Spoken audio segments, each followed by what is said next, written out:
السلام علیکم ورحمۃ اللہ تعالی وبرکاتہ۔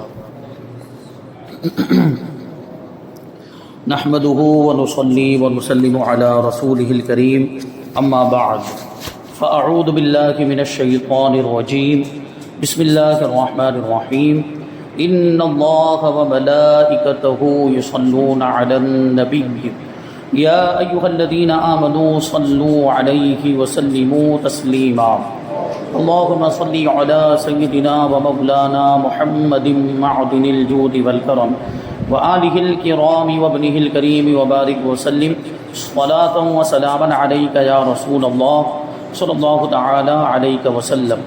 سورہ بقرہ آیت نمبر 199 یعنی 199 کی تفسیر ہے۔ اللہ تبارک و تعالی ارشاد فرماتا ہے ثم افیضوا من حیث افاض الناس واستغفروا اللہ ان اللہ غفور رحیم۔ پھر اے قریشیو تم بھی وہیں سے پلٹو جہاں سے دوسرے لوگ پلٹتے ہیں اور اللہ سے مغفرت طلب کرو، بے شک اللہ بخشنے والا مہربان ہے۔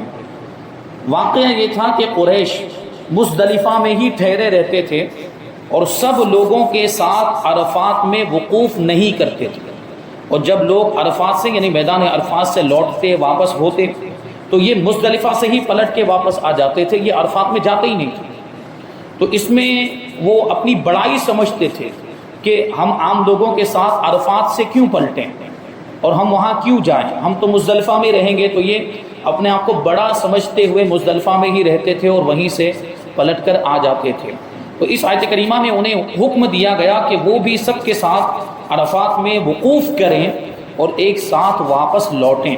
یہی حضرت ابراہیم اور حضرت اسماعیل علیہ السلام کی سنت ہے۔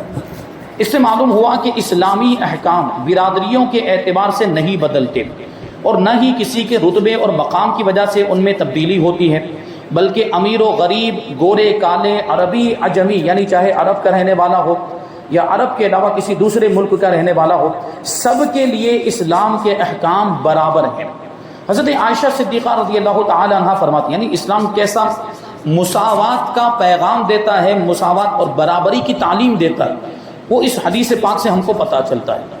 ام المؤمنین فرماتی ہیں کہ قریش ایک مخزومی عورت کے بارے میں بہت ہی پریشان تھے، یعنی قبیلہ بنو مخزوم کی ایک خاتون تھی، ایک عورت تھی، اس کے تعلق سے وہ پریشان تھے۔ اچھا پریشان کیوں تھے؟ کیونکہ اس نے چوری کی تھی، اور چوری کی اسلام میں سزا کیا ہے کہ اس کا ہاتھ کاٹ دیا جائے، چور کا ہاتھ کاٹ دیا جائے۔ اب وہ لوگ پریشان تھے کہ اس عورت کے بارے میں اگر نبی پاک صلی اللہ علیہ وسلم کو پتہ چل گیا تو وہ اس کا ہاتھ کٹوا دیں گے، یعنی اس پر وہ جو اسلامی حد ہے، اللہ تبارک و تعالیٰ کی طرف سے مقرر کی ہوئی سزا ہے، وہ نافذ فرما دیں گے۔ اور وہ لوگ چاہتے تھے کہ کسی طرح سے یہ سزا ٹل جائے، اس کا ہاتھ نہ کاٹا جائے، کیونکہ بڑے قبیلے سے اس کا تعلق تھا، وہ مخزومی خاتون تھی۔ لوگ کہنے لگے کہ اس بارے میں رسول اللہ صلی اللہ علیہ وسلم سے گفتگو کون کرے، یعنی کسی کی ہمت نہیں ہو رہی تھی، یعنی چونکہ یہ سزا معاف کروانے کی بات تھی، اور اسلام تو برابری کا حکم دیتا ہے، چاہے کوئی کسی بھی قبیلے سے تعلق رکھتا ہو، مالدار ہو یا غریب ہو، سزا سب کے لیے برابر ہے، حدود سب کے لیے برابر ہے۔ تو اب لوگ ڈر رہے تھے کہ اس بارے میں حضور سے کون بات کرے، کون سفارش کرے۔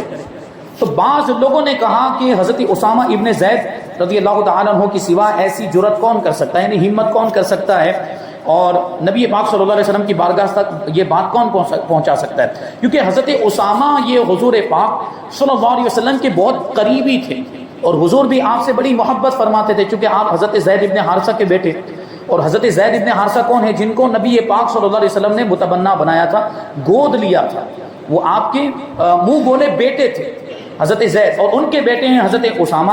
تو حضور پاک صلی اللہ علیہ وسلم حضرت زید ابن حارثہ سے بھی بڑی محبت فرماتے تھے اور حضرت اسامہ سے بھی بڑی محبت فرماتے تھے رضی اللہ تعالی عنہما۔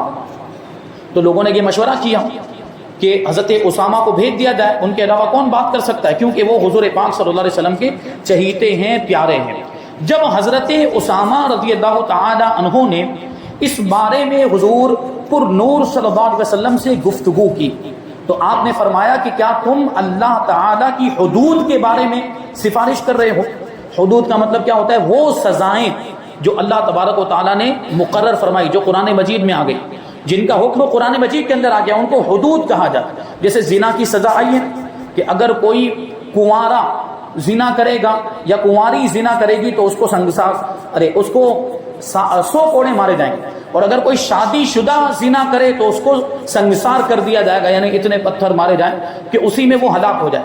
زنا کی یہ سزا قرآن مجید کے اندر بیان کی گئی تو اس کو حد کہا جاتا ہے۔ اسی طرح چوری کی حد بھی قرآن مجید کے اندر بیان ہوئی ہے، والسارق والسارقۃ فاقطعوا ایدیہما جزاء بما کسبا نکالا من اللہ، کہ چور یا چورنی جب وہ چوری کریں تو ان کے ہاتھ کو کاٹ دو، یہ ان کے کیے کی سزا ہے اللہ تبارک و تعالیٰ کی طرف سے عذاب کے طور پر۔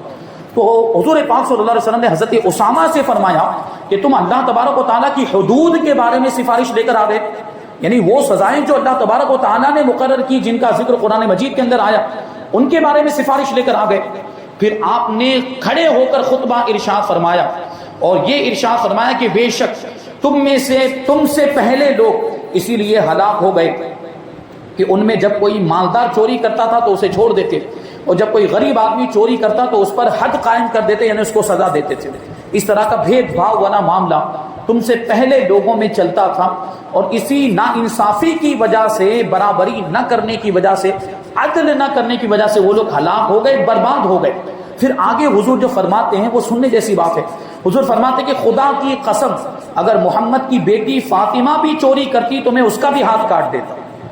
یعنی اب سوچیں کہ نبی پاک صلی اللہ علیہ وسلم اسلامی احکام پر کس قدر پابندی کا حضور پاک صلی اللہ علیہ وسلم کو خیال ہے، اور حضور پاک صلی اللہ علیہ وسلم نے اس کی کتنی تاکید فرمائی، یہاں تک ارشاد فرما دیا کہ اگر میری بیٹی فاطمہ بھی چوری کرے تو اس کا بھی ہاتھ کاٹ دیا جائے گا۔ یعنی یہ مبالغے کے طور پر مزید تاکید کے لیے حضور پاک صلی اللہ علیہ وسلم نے ارشاد فرمایا۔ تاریخ اسلام میں مسلمان قاضیوں کے ایسے بے شمار واقعات موجود ہیں۔ قاضی سمجھتے ہیں آپ لوگ، یہاں پہ قاضی سے مراد ہے قاضی شرع۔ پرانے زمانے میں جو قاضی ہوا کرتے تھے، شرعی عدالتیں ہوا کرتی تھی، لوگ اپنے مقدمات، اپنے معاملات لے کر شرعی عدالت میں جاتے، جہاں بادشاہوں کی طرف سے قاضی مقرر ہوتے، وہ وہاں پر تشریف فرما ہوتے اور لوگوں کے فیصلے کیا کرتے تھے شریعت کے مطابق، اس لیے ان کو شرعی قاضی کہا جاتا تھا۔ تو ایسے بہت سارے واقعات ہیں قاضیوں کے عدل و انصاف کے واقعات۔ حضرت فاروق اعظم رضی اللہ تعالیٰ عنہ کے تو آپ نے بہت سارے واقعات سنے ہیں، اور پھر یہ کہ اسلام کی تاریخ تو بڑی طویل ہے، صحابہ کرام کے دور سے لے کر تابعین، بزرگان دین کا دور، یعنی جب تک ملکوں میں اسلامی حکومتیں رہی وہاں تک آپ دیکھیں تو یہ قاضیوں اور بادشاہوں کے انصاف کے واقعات ہمیں ملتے ہیں۔ اچھا، کچھ بادشاہ تو ایسے تھے جو بے راہ رو ہو گئے، شریعت کے خلاف اپنا راستہ اختیار کیا، گناہوں کے معاملات تھے، بدکاریوں کے معاملات تھے۔ کچھ کیا بعد کے زمانے میں اگر آپ دیکھیں تو اکثر بادشاہوں کے ایسے حالات تھے کہ وہ عیش میں پڑ گئے، دنیا کی آسائش میں پڑ گئے تو وہ گناہوں میں مبتلا ہو گئے۔ لیکن یہاں ایک قاضی کا واقعہ بیان کیا جا رہا ہے کہ بہت سارے ایسے واقعات ہیں جس میں انہوں نے کسی کے رتبے اور قرابت داری کی پرواہ کیے بغیر شریعت کے احکام کو نافذ کیا، کسی کے مقام و مرتبے کو نہیں دیکھا، کسی کی رشتہ داری کو نہیں دیکھا کہ یہ بادشاہ کا رشتہ دار ہے یا خلیفہ کا رشتہ دار ہے۔ جو اسلامی حکم تھا بغیر کسی سے ڈرے ہوئے اس حکم کو انہوں نے نافذ کیا۔ انہی واقعات میں سے ایک واقعہ یہاں پر بیان کیا جا رہا ہے، حضرت سعد ابن ابراہیم رحمۃ اللہ تعالی علیہ کا، جو خلیفہ ولید ابن یزید کی طرف سے مدینہ منورہ کے قاضی مقرر کیے گئے تھے۔ خلیفہ ولید ابن یزید یہ ہشام ابن عبد الملک کے بعد خلیفہ ہوا، یہ بنو امیہ کے بادشاہوں میں شمار ہوتا ہے۔ 125 ہجری میں یہ بادشاہ بنا، یہ بھی بہت بد کردار تھا اور اس کے بھی معاملات گڑبڑ تھے۔ ولید ابن یزید، ایک مرتبہ ولید نے حضرت سعد ابن ابراہیم رحمۃ اللہ تعالی علیہ کو اپنے پاس ملک شام میں بلایا، کیونکہ یہ بنو امیہ کے جتنے بھی سلاطین اور بادشاہ رہے ہیں حضرت امیر معاویہ کے زمانے سے، ان کا دارالحکومت، ان کی راجدھانی ملک شام دمشق تھا، تو یہ ملک شام میں رہتا تھا ولید ابن یزید۔ تو اس نے حضرت سعد ابن ابراہیم کو اپنے پاس بلایا، کسی کام سے بلایا ہوگا، چنانچہ آپ رحمۃ اللہ تعالی علیہ ایک با اعتماد شخص کو مدینہ منورہ میں قاضی بنا کر خود ملک شام کی جانب چل دیے۔ ایک بھروسے کے لائق آدمی کو اپنی جگہ پر اپنا نائب بنا کر آپ ولید ابن یزید کے دربار میں حاضر ہونے کے لیے چل دیے۔ جب آپ رحمۃ اللہ تعالی علیہ ملک شام کی سرحد پر پہنچے تو آپ رحمۃ اللہ تعالی علیہ کو شہر سے باہر ہی روک دیا گیا۔ اب وہ روکنے والے جانتے پہچانتے نہیں ہوں گے کون ہے یہ، کیونکہ یہ پرانے زمانے میں بھی اس طرح کے معاملات ہوتے تھے کہ سرحد پر جب تک کوئی پروف نہ دیا جائے، کوئی دستاویز کوئی ڈاکیومنٹ پیش نہ کیے جائے وہاں تک اندر داخل نہیں ہونے دیا جاتا. ابھی اس زمانے میں جیسے پاسپورٹ اور ویزا وغیرہ کے معاملات، تو پرانے زمانے میں بھی کوئی جان پہچان ہونی چاہیے کہ بادشاہ کی طرف سے، حکومت کی طرف سے ان کو اندر آنے کی اجازت ہے کہ نہیں ہے.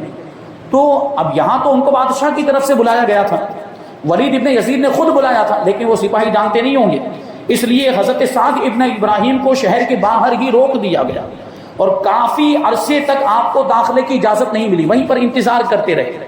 ایک رات حضرت سعد ابن ابراہیم رحمۃ اللہ تعالی علیہ مسجد میں مصروف عبادت تھے، یعنی وہیں سرحد کے قریب ایک مسجد میں عبادت کر رہے تھے کہ ایک شخص کو دیکھا کہ نشے کی حالت میں بدمست ہے اور مسجد میں گھوم رہا ہے، یعنی شراب پی کر مسجد میں آ گیا اور شراب کے نشے میں ادھر ادھر گھوم رہا ہے. یہ دیکھ کر حضرت سعد ابن ابراہیم نے پوچھا کہ یہ شخص کون ہے جو شراب پی کر مسجد میں گھس گیا ہے. یعنی اس سے تو یہی ظاہر ہوتا تھا کہ وہ کوئی بڑے رتبے والا آدمی ہے یا بادشاہ کا کوئی رشتہ دار ہے، تبھی تو اتنی بڑی جرات کر رہا ہے. یا یہ کہ نشے کی حالت میں اس کو پتہ ہی نہیں چلا، نشے میں آدمی تو اس کی عقل زائل ہو جاتی، کہاں چلا گیا، مسجد میں پہنچ گیا، اس کو پتہ ہی نہیں چل رہا ہے، مسجد میں نشہ کر کے پہنچ گیا. تو حضرت صاحب نے پوچھا کہ یہ کون شخص ہے؟ لوگوں نے بتایا کہ یہ خلیفہ ولید ابن یزید کا ماموں ہے، رشتہ دار ہے، اس کا ماموں ہے، اور اس نے شراب پی ہے اور اب نشے کی حالت میں مسجد کے اندر گھوم رہا ہے. یہ سن کر اب دیکھیں، ابھی اس زمانے میں کوئی اس طرح کا کوئی جرم کر رہا ہو اور اس کے بارے میں ہمیں پتہ چل جائے کہ یہ تو فلاں لیڈر یا فلاں نیتا کا رشتہ دار، اس کا بھانجا بھتیجا ہے، تو پہلے تو وہ خود ہی روک جھاڑ رہا ہوتا ہے. آپ دیکھتے ہوں گے بہت سے ایسے واقعات کہ ٹرافک سگنل پر پولیس والوں نے کسی ایسے شخص کو پکڑ لیا، نوجوان کو، تو وہ ڈھونس جماتا ہے کہ میں تو فلاں لیڈر کا بیٹا ہوں، میں تو فلاں نیتا کا بھانجا ہوں یا بھتیجا ہوں. اس طرح جو وہ حوالے دیتا ہے، وہ پولیس والوں کی پرواہ بھی نہیں کرتا، پولیس والوں پر دھونس جمانے کی اور ان کو ڈرانے کی کوشش کرتے ہیں، ان کو دبانے کی کوشش کرتے ہیں. اس طرح کے معاملات ہوتے ہیں. لیکن جو شریعت کی پابندی کرنے والے پرانے زمانے میں جو قضات ہوا کرتے تھے، وہ کسی کی پرواہ نہیں کرتے تھے، چاہے وہ بادشاہ کا رشتہ دار ہو یا کسی بھی بڑے عہدے والے کا رشتہ دار، یا خود بڑے عہدے پر ہو، بڑے منصب پر ہو، وہ اسلامی احکام کے نافذ کرنے میں کسی کی پرواہ نہیں کرتے تھے. جب سنا حضرت سعد ابن ابراہیم نے کہ یہ ولید ابن یزید کا ماموں ہے، یہ سن کر آپ کو اور زیادہ جلال آ گیا. پہلے یہ وہ نشے کی حالت میں اس کو دیکھا تو غصہ تو آیا ہی تھا، اب یہ سنا کہ یہ ولید ابن یزید کا ماموں ہے تو اور زیادہ غصہ آ گیا، آپ کو جلال آ گیا کہ یہ کتنی دیدہ دلیری اور کتنی بڑی جرات اور جسارت کی بات ہے کہ اللہ تبارک و تعالیٰ کی نافرمانی کر رہا ہے اور وہ بھی اس کے پاک دربار میں، یعنی اللہ کی مسجد میں ایسی گندی حالت میں، نشے کی حالت میں بے خوف ہو کر گھوم پھر رہا ہے. بہت زیادہ ان کو غصہ آیا. تو کیا ہوا پھر؟ حضرت سعد ابن ابراہیم رحمۃ اللہ تعالی علیہ نے وہ غلام کو حکم دیا کہ ایک درہ لے کر آئے، سوٹا منگوائے. غلام درہ لے کر آئے. اس سوچنے جیسی بات ہے کہ وہ کس طریقے سے عدل و انصاف کے تقاضوں کو پورا کیا کرتے تھے. پرانے زمانے کے جو حاکم ہوا کرتے تھے یا قضات ہوا کرتے تھے، انہوں نے وہ درہ منگایا، کوڑا منگایا. اب وہ درہ لے کر غلام آپ کے پاس آئے، درہ لے کر آپ نے فرمایا کہ مجھ پر لازم ہے کہ میں اس پر شرعی سزا نافذ کروں، کیونکہ آپ قاضی تھے، آپ کو یہ اختیار تھا، بلکہ آپ کو حکم تھا. بادشاہ کی طرف سے قاضی بنایا گئے، مطلب یہ کہ آپ کو سارے اختیارات دیے گئے کہ اگر کوئی مجرم ہو تو اس کو سزا بھی آپ دے سکتے ہیں. بادشاہ کی طرف سے ویسے ہی آپ کو اجازت ملی ہوئی تھی. تو شراب کی سزا اسلام کے اندر ہے 80 کوڑے. اگر کوئی شرابی شراب پیتا ہوا پکڑا جائے یا اس کا جرم ثابت ہو جائے تو اس کو کتنے کوڑے مارے جائیں گے؟ 80 کوڑے مارے جائیں گے. تو حضرت سعد ابن ابراہیم کہتے ہیں کہ مجھ پر لازم ہے کہ میں اس پر شرعی سزا نافذ کروں، چاہے یہ کوئی بھی ہو، کس سے بھی تعلق رکھتا ہو، یہ کسی کا بھی رشتہ دار ہو. اسلام میں سب برابر ہیں، اسلامی احکام سب کے لیے برابر ہیں. چنانچہ آپ آگے بڑھے اور مسجد میں ہی اس کو 80 کوڑے مارے. ولید ابن یزید کے ماموں کو، بادشاہ کو، خلیفہ وقت کے ماموں کو. وہ شخص 80 کوڑے کھانے کے بعد نہایت زخمی حالت میں، یعنی اس کی حالت کو اگر ہم سوچے، تصور کریں اس وقت اس کی کیا کیفیت ہوگی. ایک تو نشے کی حالت میں، اوپر سے 80 کوڑے لگے ہیں. اب وہ جا رہا ہے زخمی حالت میں. اب یہ دیکھیں کہاں جائے گا. جو آج کل لوگ کرتے ہیں وہی اس نے بھی کیا. کوئی بادشاہ کا جان پہچان والا تو سیدھا کہاں جائے گا؟ بادشاہ کے پاس جائے گا. کوئی کسی نیتا یا لیڈر یا کسی بڑے عہدے والے یا پولیس آفیسر یا ایس پی وغیرہ کا اگر کوئی رشتہ دار ہے تو وہ جائے گا اپنے ایس پی کے پاس یا اس حاکم کے پاس، اس افسر کے پاس یا نیتا یا لیڈر کے پاس. تو اس نے بھی ایسا ہی کیا. زخمی حالت میں خلیفہ ولید ابن یزید کے پاس پہنچ گیا. خلیفہ نے جب اپنے ماموں کی یہ حالت دیکھی تو وہ بہت غضبناک ہوا، بہت غصہ آ گیا اس کو، اور پوچھا کہ تمہاری یہ حالت کس نے کی؟ کس نے تمہیں اتنا شدید زخمی کر دیا ہے؟ اس نے جواب دیا کہ ایک شخص مدینہ منورہ سے آیا ہوا ہے اور اس نے مجھے 80 کوڑوں کی سزا دی ہے اور کہا کہ یہ سزا دینا اور حد قائم کرنا مجھ پر لازم ہے. یعنی وہ جان نہیں پایا کیونکہ وہ تو نشے کی حالت میں تھا. کون ہے سامنے؟ کس نے مجھے 80 کوڑے مار دیا؟ اس کو تو شراب پینے والے کو، نشیڑی کو کیا پتا چلتا ہے اس کو کون مار کے چلا گیا. اور پہلے تو جب نشے کی حالت میں ہوتا ہے تو اس کو احساس بھی نہیں ہوتا کہ اس کو اتنا مارا گیا، اتنا پیٹا گیا. جب وہ ہوش میں آتا ہے تب اس کو تکلیف کا احساس ہوتا ہے، وہ زخم کا درد بعد میں محسوس ہوتا ہے. تو اس نے یہ بات کہی. خلیفہ نے جب یہ سنا تو اس نے فوراً حکم دیا کہ ہماری سواری تیار کی جائے. اسی وقت اس کے حکم کی تعمیل کی گئی، سواری تیار کی گئی اور خلیفہ کچھ سپاہیوں کو لے کر حضرت سعد ابن ابراہیم کے پاس پہنچ گیا اور آپ رحمۃ اللہ تعالی علیہ سے کہا، یعنی وہ خلیفہ تو پہچانتا تھا، ولید ابن یزید خود اس نے مدینہ منورہ کا قاضی بنایا تھا آپ کو، تو ولید نے تو پہچان لیا دیکھتے کے ساتھ ہی. اسی وجہ سے اس نے کہا اے ابو اسحاق، یعنی آپ کی کنیت کے ساتھ آپ کو پکارا کیونکہ ولید آپ کو جانتا تھا. تو ولید ابن یزید نے کہا کہ اے ابو اسحاق، تو نے میرے ماموں کے ساتھ یہ سلوک کیوں کیا اور اسے اتنی دردناک سزا کیوں دی؟ تو حضرت سعد ابن ابراہیم رحمۃ اللہ تعالی نے فرمایا کہ اے خلیفہ، تو نے مجھے قاضی بنایا تاکہ میں شریعت کے احکام نافذ کروں اور اس کی خلاف ورزی کرنے والوں کو سزا دوں. چنانچہ جب میں نے دیکھا کہ سرے عام اللہ تبارک و تعالیٰ کی نافرمانی کی جا رہی ہے، وہ بھی اللہ کے گھر میں، مسجد میں، اور یہ شخص نشے کی حالت میں اللہ تبارک و تعالیٰ کے دربار میں گھوم پھر رہا ہے اور کوئی اسے پوچھنے والا نہیں، کوئی اسے ٹوکنے والا نہیں ہے، تو میری غیرت ایمانی نے اس بات کو گوارا نہیں کیا کہ میں اللہ تبارک و تعالیٰ کی نافرمانی ہوتی دیکھوں اور تمہاری قرابت داری یعنی رشتہ داری کی وجہ سے چشم پوشی کر لوں، اس کو نظر انداز کر دوں اور شرعی حدود قائم نہ کروں. یہ مجھ سے نہیں ہو سکتا. اب یہ جو جواب تھا نا، یہ واقعہ تو یہاں تک بیان کیا ہے، لیکن اس سے ظاہر یہی ہوتا ہے کہ پھر ولید کے پاس کوئی جواب نہیں ہوگا، کیونکہ انہوں نے کیا کہا کہ تو نے ہی مجھے قاضی بنایا، اور قاضی بنانے کا مطلب ہی یہ ہوتا ہے کہ میں شریعت کے احکام نافذ کروں، شریعت کی خلاف ورزی کرنے والوں کو سزا دوں. تو میں نے تو وہی کام کیا جس کا تو نے مجھے حکم دیا ہے. تو ولید خاموش ہو گیا، لاجواب ہو گیا. آنے والی آیت کریمہ آیت نمبر 200، اللہ تبارک و تعالی ارشاد فرماتا ہے فَإِذَا قَضَيْتُم مَّنَاسِكَكُمْ فَاذْكُرُوا اللَّهَ كَذِكْرِكُمْ آبَاءَكُمْ أَوْ أَشَدَّ ذِكْرًا فَمِنَ النَّاسِ مَن يَقُولُ رَبَّنَا آتِنَا فِي الدُّنْيَا وَمَا لَهُ فِي الْآخِرَةِ مِنْ خَلَاقٍ. پھر جب اپنے حج کے کام پورے کر لو، یعنی جب اپنے حج کے ارکان ادا کر لو تو اللہ تعالیٰ کا ذکر کرو، کیونکہ ابھی تک حج کا ذکر ہو رہا، حج کا تذکرہ کیا جا رہا ہے. تو یہاں ابھی حج کے بارے میں ہی مزید کچھ باتیں بیان کر دیں کہ اللہ تبارک و تعالیٰ فرماتا ہے کہ جب اپنے حج کے کام پورے کر لو تو اللہ تعالیٰ کا ذکر کرو جیسے اپنے باپ دادا کا ذکر کرتے تھے، یعنی اسلام کے آنے سے پہلے. یہ کفار و مشرکین کا طریقہ یہ تھا کہ حج سے فارغ ہونے کے بعد ایک جگہ پر جمع ہو کر اپنے باپ دادا کی خوبیاں بیان کرتے تھے، ان کی بڑائیاں، جو چیزیں ان میں نہیں ہوتی وہ بھی بیان کرتے تھے. فخریہ طور پر، تکبر کے طور پر بڑائی بیان کرتے تھے کہ ہمارا قبیلہ اتنا بڑا، میرے باپ دادا ایسے تھے، میرے باپ دادا ایسے تھے وغیرہ. اس طرح سے وہ ڈینگے مارتے تھے. تو یہ تو غلط چیز ہے نا، اس طرح بڑائی بیان کرنا، فخریہ طور پر اپنے باپ دادا کی باتیں بیان کرنا اللہ تبارک و تعالیٰ کو یہ پسند نہیں. تو اسی لیے یہاں پر کیا فرمایا گیا کہ حج سے فارغ ہونے کے بعد اپنے باپ دادا کا ذکر نہ کرو، اپنے باپ دادا کی بڑائیاں بیان نہ کرو، بلکہ اللہ کا ذکر کرو، کیونکہ اسی نے تو تمہیں اسلام کی توفیق عطا فرمائی، ہدایت عطا فرمائی، اور تم نے یہ حج ادا کیا، یہ اللہ ہی کی توفیق ہے. تو اس کا ذکر کرو، اس کا شکریہ ادا کرو.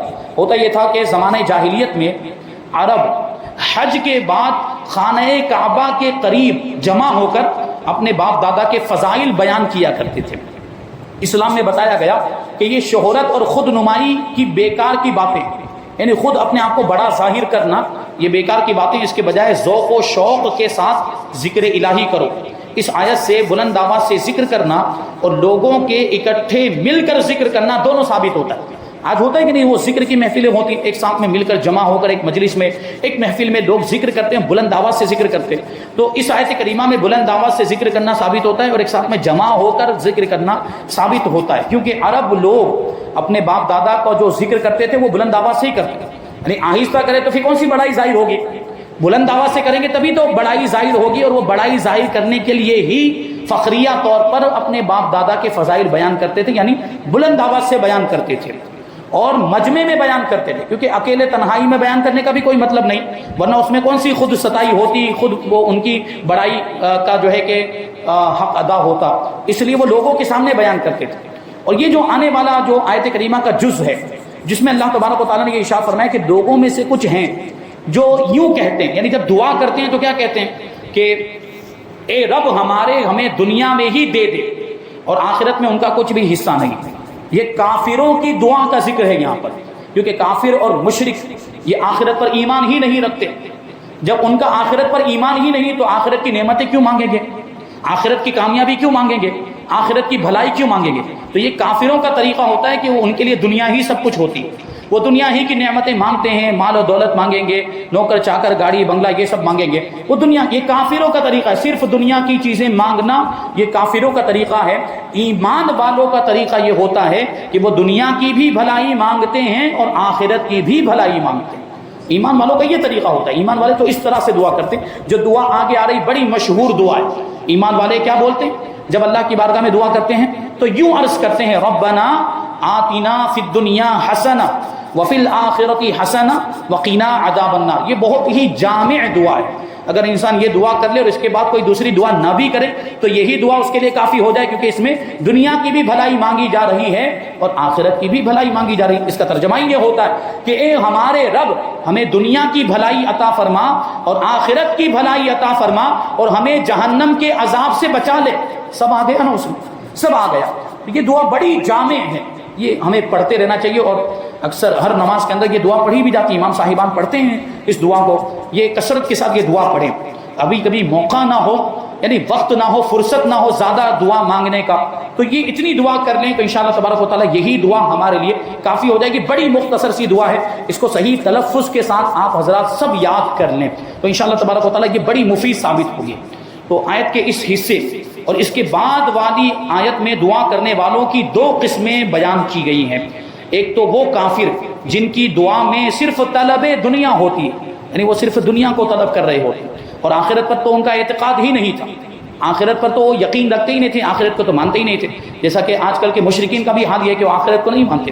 تو ان کے بارے میں ارشاد ہوا کہ آخرت میں ان کا کچھ حصہ نہیں، اور ظاہر سی بات ہے جو کافر مرے گا، جو مشرک مرے گا، آخرت کے ثواب سے تو اس کا کوئی لینا دینا ہی نہیں۔ آخرت کا سارا ثواب اور آخرت کی نعمتیں، جنت کی نعمتیں تو سب ایمان والوں کے لیے ہیں۔ جو کفر کی حالت میں مر گیا اس کا آخرت میں کوئی حصہ نہیں، اس کے لیے تو عذاب ہی عذاب ہے۔ اچھا، ایک قسم یہ بیان ہوئی، کافروں کی دعا کرنے کا یہ انداز ہوتا ہے، اور دوسرے وہ ایمان والے جو دنیا اور آخرت دونوں کی بہتری اور بھلائی کی دعا کرتے ہیں۔ ایمان والے دنیا کی بھی بھلائی مانگتے ہیں اور آخرت کی بھی بھلائی مانگتے ہیں۔ ابھی اور کچھ باتیں اس آیت کریمہ کی تفسیر میں باقی ہیں، اور اس کے بعد والی آیت کریمہ انشاءاللہ تبارک و تعالیٰ اس کی تفسیر بھی ہم آئندہ درس میں شامل کریں گے۔ اللہ تبارک و تعالیٰ کی بارگاہ میں دعا ہے کہ جو کچھ بھی بیان ہو اس پر ہم سب کو عمل کرنے کی توفیق عطا فرمائے، اور نور قرآن سے ہم سب کے دلوں کو روشن اور منور فرمائے۔ وما علینا الا البلاغ۔ السلام علیکم۔